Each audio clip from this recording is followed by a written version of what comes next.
کیا نام رکھا گیا؟ محمد۔ اب اس دھرتی میں توحید کی دعوت والا پیغمبر، ایک اللہ کو پکارنے والے پیغمبر، ایک اللہ کی طرف بلانے والے پیغمبر، ایک اللہ کی پرستش کا سبق دینے والے پیغمبر حضرت محمد مصطفیٰ صلی اللہ علیہ وسلم دنیا میں جلوہ افروز ہو چکے ہیں۔ ادھر آمنہ کا دل کپ کپا رہا تھا۔ ایک رات وہ سوچنے لگی، ستاروں کی طرف دیکھ کر، چاند کی طرف دیکھ کر یہ سوچنے لگی، اے کاش کہ اس کے والد عبداللہ دنیا میں ہوتے تو اس کو اپنے کندھے پر بٹھا کر مکے کی گلیوں کا سیر کراتے۔ اے کاش کہ اس کے والد محترم ہوتے تو اسے اپنے سینے پر بٹھا کر میرے بچوں کا بوسہ لیتے۔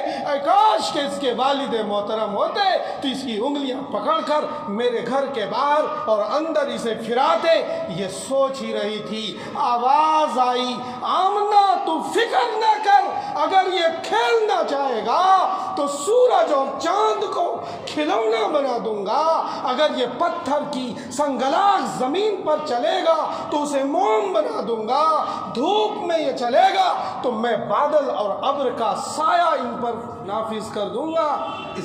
اس طرح سے آمنہ کو تسلی دی۔ کس نے؟ اللہ تعالیٰ نے تسلی دی۔ اور ایک خاص بات بتاؤں، حضرت عباس حضور کے چچا ہیں، حضرت عباس نے ایک دن کہا کہ محمد تم جب چھوٹے سے تھے، اپنے بھتیجے پیغمبر سے جب نبی ہو چکے تھے تب یہ بات کر رہے ہیں کہ ایک دن میں نے دیکھا کہ رات میں چاند تیرے اشاروں پر کبھی ادھر جاتا ہے اور کبھی ادھر آتا ہے۔ تم نے نہ دیکھا کہ جب چھوٹے سے بچے کو چارپائی پر کھلے آسمان میں لٹاتے ہیں تو بچہ پاؤں ہاتھ ہلاتا ہے، تو جب ادھر ہاتھ جاتا تو چاند ادھر آتا، جب ادھر بچے کا ہاتھ آتا تو چاند ادھر آتا۔ اسی دن میں نے سمجھا کہ یہ میرا بھتیجا اس دھرتی جہان کا ایک عظیم پیغمبر بننے والا ہے۔